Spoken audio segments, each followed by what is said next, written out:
Kami mohon Tuhan, kehadiran kami pada malam hari ini menyenangkan hati Tuhan.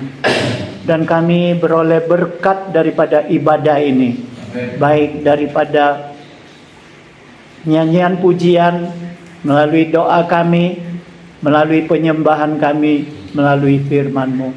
Sehingga kami pulang tidak dengan sia-sia, tetapi kami membawa berkat Tuhan untuk pulang ke rumah kami. Kami serahkan Tuhan ibadah pada malam hari ini kepadamu. Biarlah melalui firman-Mu, Engkau sendiri bersabda, dan Engkau sendiri yang memperbarui hidup kami.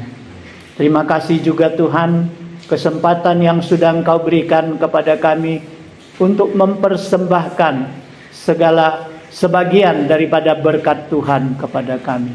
Terima kasih Tuhan. Biarlah persembahan ini bermanfaat bagi perkembangan P2M ke depan.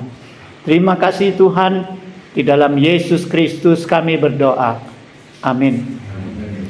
Shalom. Jemaat P2M yang saya kasihi di dalam Yesus Kristus. Kita membaca beberapa ayat Alkitab. Hanya satu ayat saja, tetapi terdapat di dalam beberapa bagian. Yang pertama, Amsal pasal 22 ayat ke-6. Amsal 22 ayat ke-6.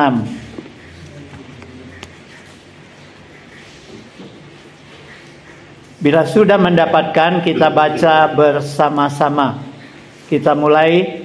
Didiklah orang muda menurut jalan yang patut baginya, maka pada masa tuanya pun ia tidak akan menyimpang daripada jalan itu. Kemudian kita baca dalam Kejadian pasal 6. Kejadian pasal 6 ayat ke-15.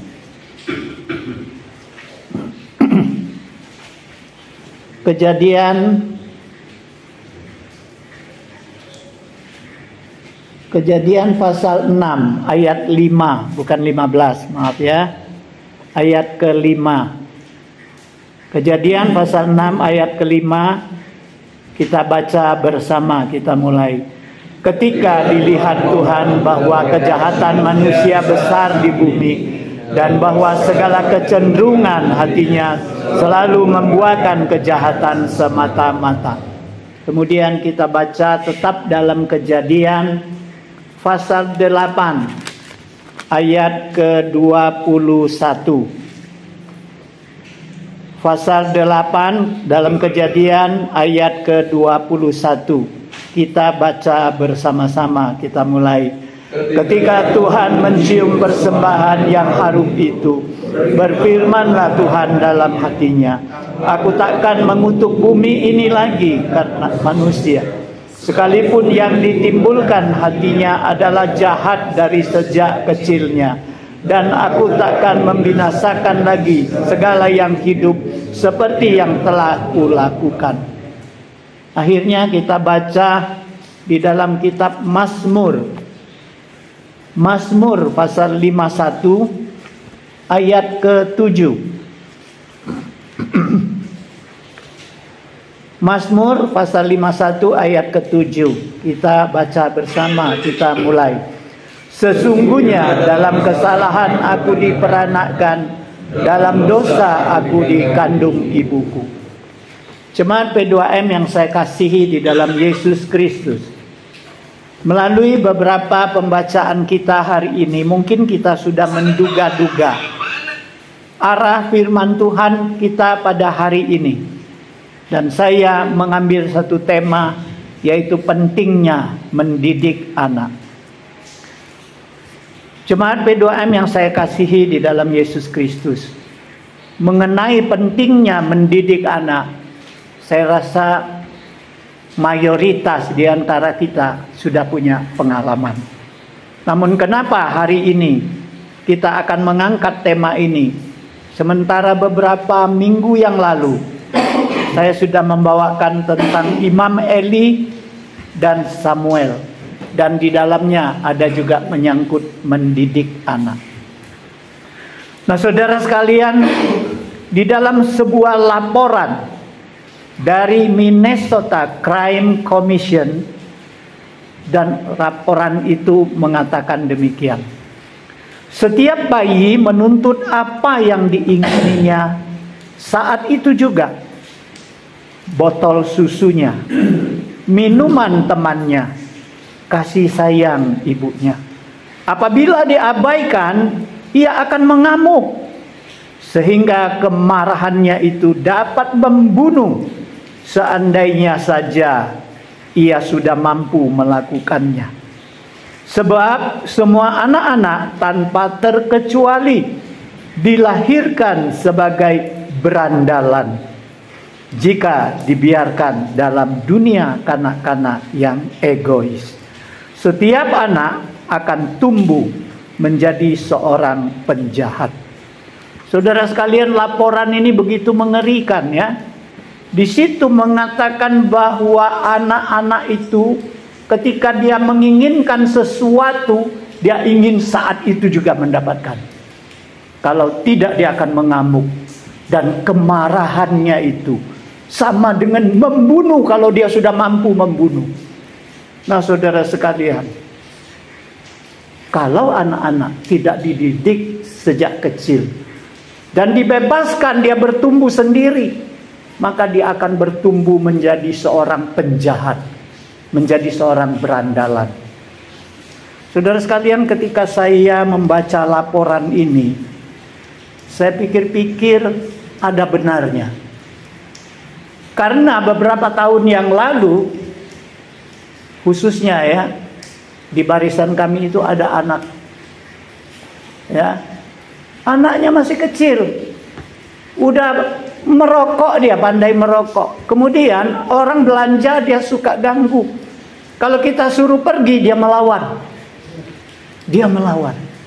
Anak itu berkeliaran terus, setiap hari ada. Saya heran, saya tanya dengan anak buah saya, dia ini orang mana dia ini?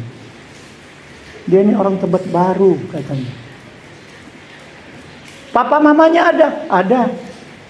Nah, saudara sekalian, tapi belakangan ini 1-2 tahun ini saya tidak melihat anak itu lagi. Nah, saudara sekalian, kenapa Alkitab sudah mengatakan tadi, pemazmur mengatakan bahkan sejak di dalam kandungan kita sudah dilahirkan di dalam dosa. Dan di dalam Kejadian tadi juga mengatakan bahwa Allah ketika sudah membasmi dunia ini dengan air bah, kemudian Allah membau harum dari korban itu, Allah menyesal. Allah mengatakan, aku menyesal membasmi manusia. Sekalipun manusia itu sejak kecil sudah timbul pikiran-pikiran yang jahat, aku tidak akan lagi membasmi mereka. Nah, saudara sekalian, di dalam Mazmur juga mengatakan bahwa kecenderungan hati manusia itu adalah kejahatan. Nah, saudara sekalian, inilah sebabnya kenapa anak-anak itu harus dididik. Kenapa raja yang berhikmat Salomo mengatakan, didiklah anak itu sejak muda, supaya dia akan mendatangkan kebahagiaan kepada orang tuanya, supaya nanti setelah dia tua, dia tidak akan meninggalkan pengajaran jalan yang benar itu. Nah, saudara sekalian, beberapa minggu yang lalu kita sudah mendapat contoh bagaimana Imam Eli tidak dapat mendidik anaknya dengan baik, sehingga anak-anaknya menjadi imam dursilah. Bagaimana Samuel juga tidak bisa mendidik anaknya, sehingga anaknya melanjutkan tugasnya menjadi imam koruptor. Nah, saudara sekalian, ada seorang yang namanya John H. Johnson. Dia ini seorang bos besar di segi percetakan di Amerika. Dulu ya, selalu dibikin gelar raja mobil. Ya, dia ini raja percetakan. Nah, saudara sekalian, dia mengisahkan pengalaman hidupnya. Dia katakan bahwa dia lahir di suatu keluarga yang miskin, tinggalnya di tepi sungai Mississippi, dan pada suatu hari tanggul sungai Mississippi itu jebol, sehingga ibunya membawa dia melarikan diri, dan harta benda rumahnya semua ludes oleh banjir. Nah, saudara sekalian, mana miskin, hartanya juga ludes, tetapi ibu ini adalah ibu yang tahan uji. Dengan ketekunannya, dengan keteguhannya, akhirnya dia bangkit kembali di dalam ekonominya. Mereka pindah ke sebuah kota yang besar di Chicago. Kemudian disitulah John menyelesaikan pendidikannya dengan penghargaan yang tertinggi, dengan nilai yang tertinggi.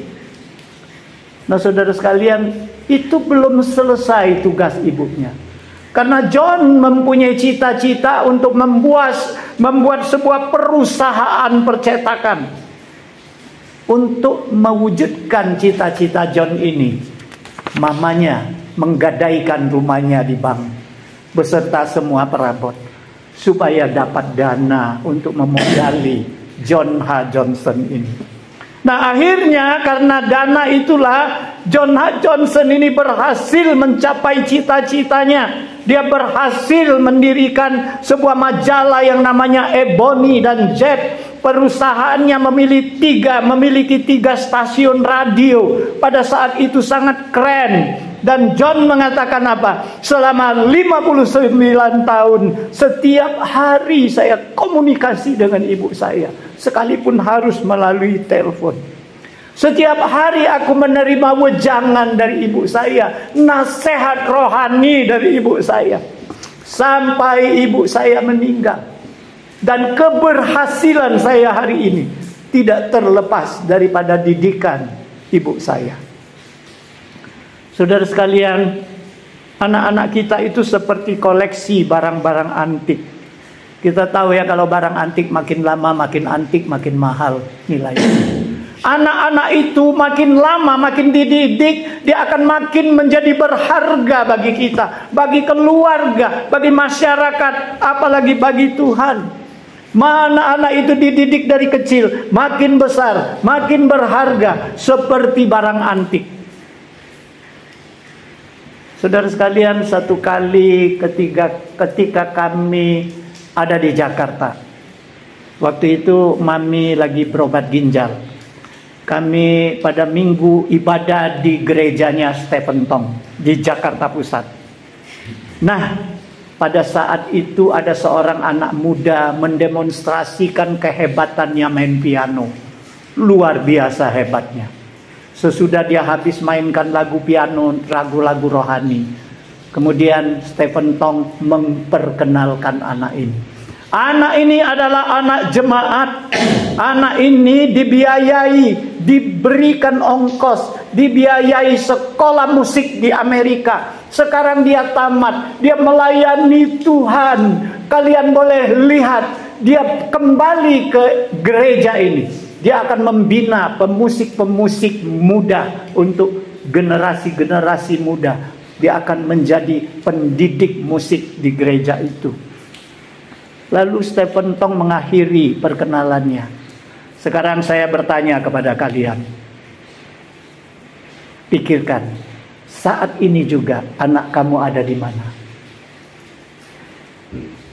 Sekarang anak kalian ada di mana? Ada di gereja sedang melayani, atau berkeliaran di rumah, di luar, atau sedang ada di tempat main, di tempat diskotik? Sekarang renungkanlah, kalau anak ini ada di dalam gereja melayani Tuhan, anak kalian ada di mana?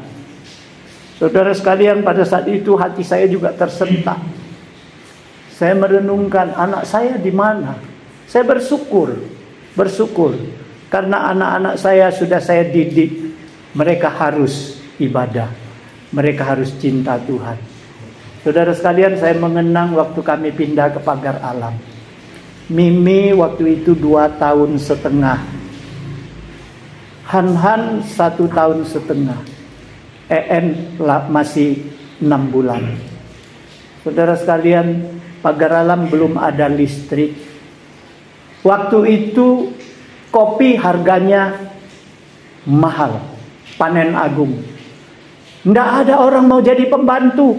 Mereka lebih enak jadi bibi penampi kopi di gudang. Tidak ada pembantu, listrik tidak ada. Jadi kalau saya dengan ibu setiap kali ibadah harus hadir, bagaimana anak kami? Kami bawa semua ke gereja. Setiap kali ibadah kami bawa anak kami. Ada yang digendong, ada yang dituntun. Mereka sebenarnya nggak tahu arti ibadah, tapi mereka kami bawa ke gereja. Saudara sekalian, sebenarnya ini suatu didikan.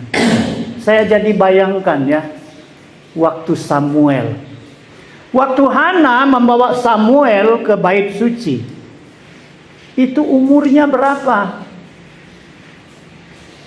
Kita bayangkan, Alkitab mengatakan waktu dia baru disapi.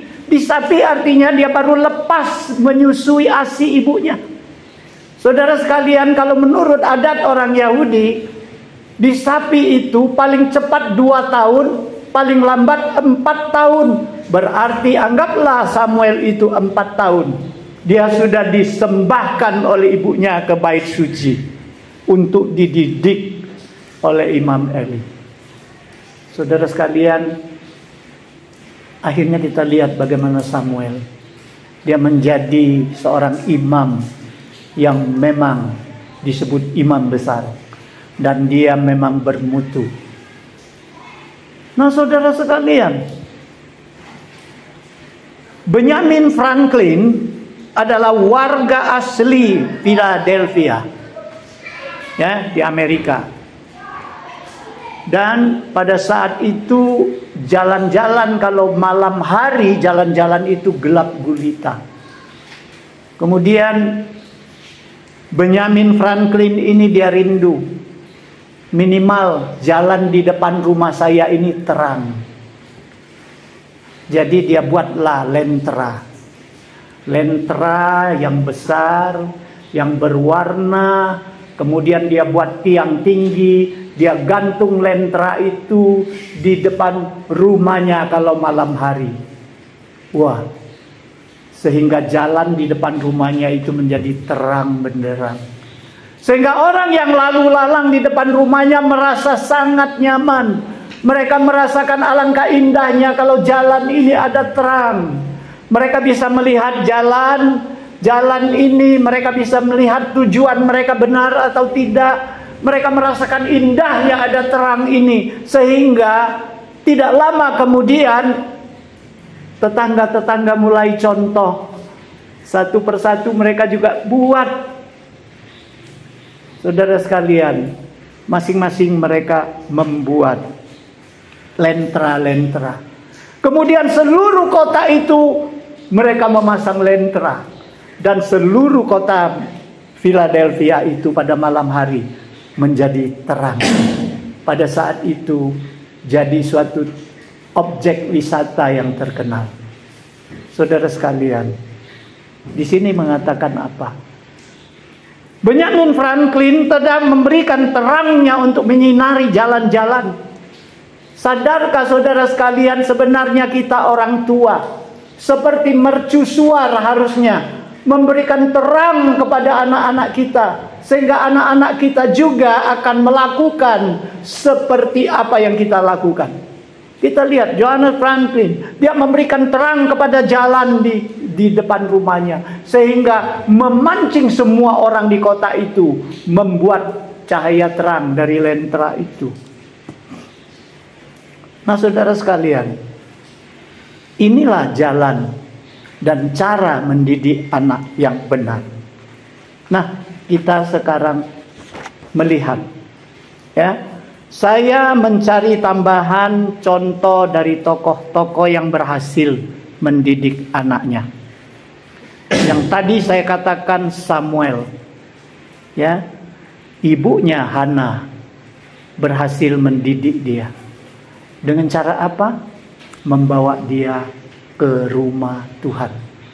Saudara sekalian, kalau kita mau didik anak kita, kita harus selalu membawa mereka ke gereja. Selalu membawa mereka mendekatkan diri kepada Tuhan. agar itu akhirnya menjadi suatu kebiasaan bagi mereka. Nah, saudara sekalian, ini cara yang pertama. Bukan bawa mereka ke diskotik, bukan bawa mereka ke tempat permainan, bukan saja membawa mereka ke tempat hiburan-hiburan, tetapi bawalah mereka pada hari-hari ibadah ke rumah Tuhan. Saudara sekalian, adakah kita perhatikan kalau hari Minggu kita harus membawa anak kita ikut sekolah Minggu? Kalau belum, sebagai pria, sebagai bapak-bapak, tugaskanlah supaya anak-anak kita dibawa ke sekolah Minggu, biar mereka dekat dengan Tuhan. Ini cara pertama. Kemudian kita lihat Rasul Paulus. Rasul Paulus mempunyai seorang anak asuh yang namanya Timotius. Timotius ini Paulus sangat memuji dia. Apa yang dipuji Paulus? Imannya sangat kuat, sehingga dia menjadi tangan kanannya Paulus. Sehingga Paulus kalau meninggalkan tugas untuk Timotius, dia merasa tenang. Nah, saudara sekalian, apa yang dikatakan Paulus? Kenapa Timotius mempunyai iman yang begitu kuat? Ternyata neneknya Lois mewariskan imannya. Ibunya Eunike, neneknya wariskan ibunya, ibunya wariskan imannya kepada Timotius. Nah, saudara sekalian, cara kedua mendidik anak yang benar, wariskanlah iman kita kepada anak-anak kita. Namun pertanyaannya, iman yang bagaimana kita wariskan kepada anak kita? Tentu harusnya iman yang sungguh-sungguh, yang murni kepada Tuhan. Tentu kita terlebih dahulu harus beriman kepada Tuhan secara benar. Jangan kita wariskan iman kita yang setengah-setengah, setengah hangat, setengah dingin. Iman kita yang menyimpang, yang menyerong. Nah, saudara sekalian, wariskanlah iman yang benar kepada anak-anak kita. Artinya sebelumnya kita harus memiliki iman yang benar di hadapan Tuhan. Nah, saudara sekalian, lantas saya cari lagi tokoh-tokoh sejarah gereja.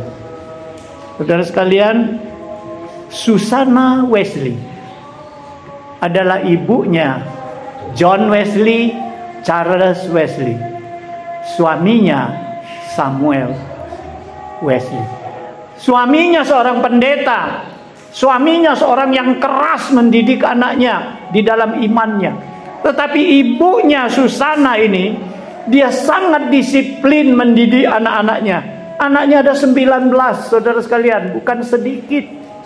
Ya, 19 anak, akhirnya yang hidup 10 anak.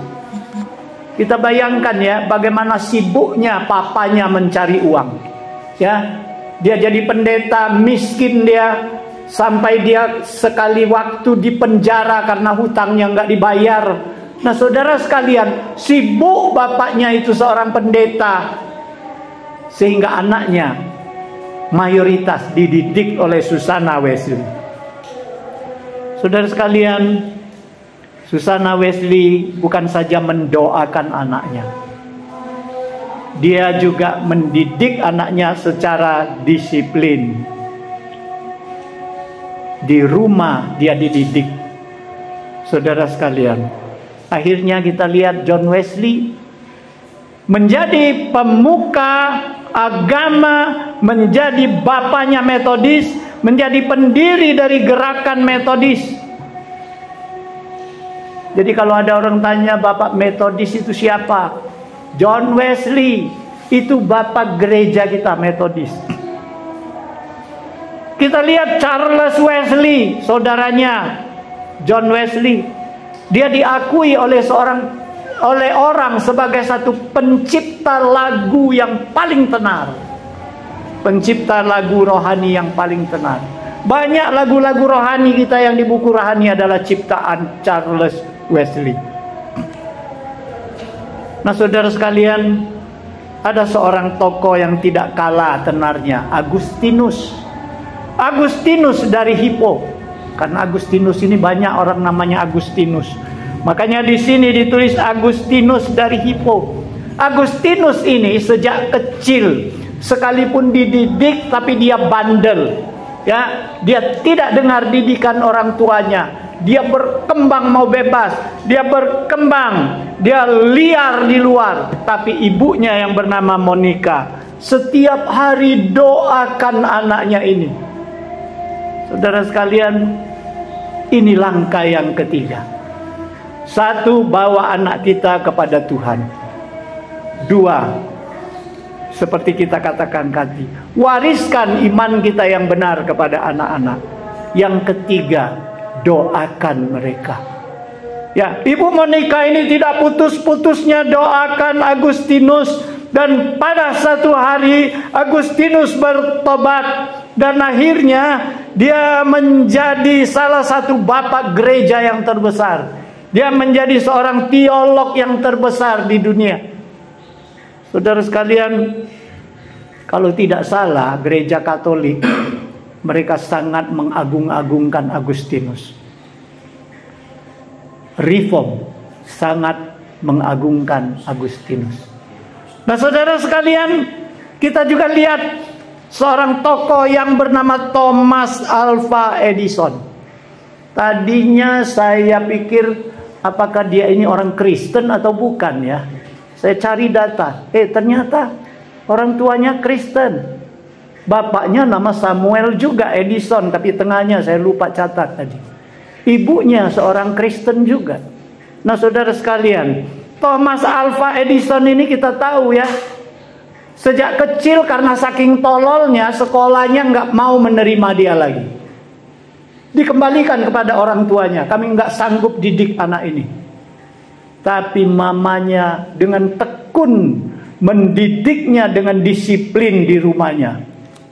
Saudara sekalian, akhirnya Thomas Alva Edison menjadi seorang penemu terbesar sepanjang zaman. Listrik yang kita nikmati berasal dari Thomas Alva Edison. Semua alat-alat elektro yang bisa tercipta itu asal usulnya dari Thomas Alva Edison. Nah, saudara sekalian, jadi kunci keberhasilan kita di dalam mendidik anak terletak satu, keteladanan kita, doa kita, kemudian disiplin yang kita terapkan, dan jangan lupa kasih yang konsisten. Saudara sekalian, jadi memang disiplin dan kasih ini harus kombinasi dengan baik. Kalau kita didik anak terlalu kejam, itu juga tidak benar. Ya. Nah, kita harus didik anak kita, di samping disiplin, kita ada kasih. Kemudian kita berikan keteladanan, kita doakan mereka. Saudara sekalian, firman Tuhan hari ini semoga memberikan kita arahan yang lebih jelas. Saya yakin mungkin selama ini ada di antara kita sudah mendidik anak secara benar. Tapi biarlah firman Tuhan hari ini lebih mengukuhkan hati kita, agar kita tidak lupa menyerahkan anak kita di dalam tangan Tuhan, sehingga anak-anak kita dapat dibentuk di dalam Tuhan. Dan Tuhan memberikan kemampuan kepada kita sebagai orang tua, terutama sebagai pria-pria kepala rumah tangga, bagaimana membimbing, mendidik anak kita agar menjadi manusia-manusia yang brilian, yang bermutu, yang menjadi harapan rumah tangga kita, harapan masyarakat kita, dan harapan negara, teristimewa harapan gereja dan Tuhan. Mari kita berdoa.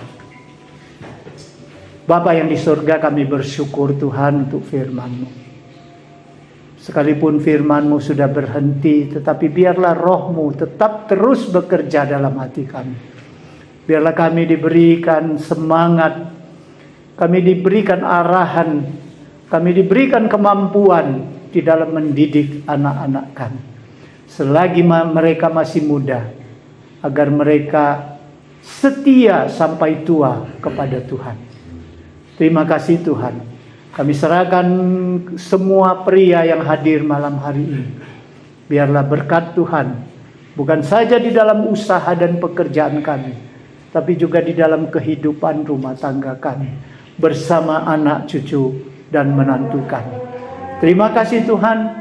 Di dalam Yesus Kristus kami berdoa. Amin.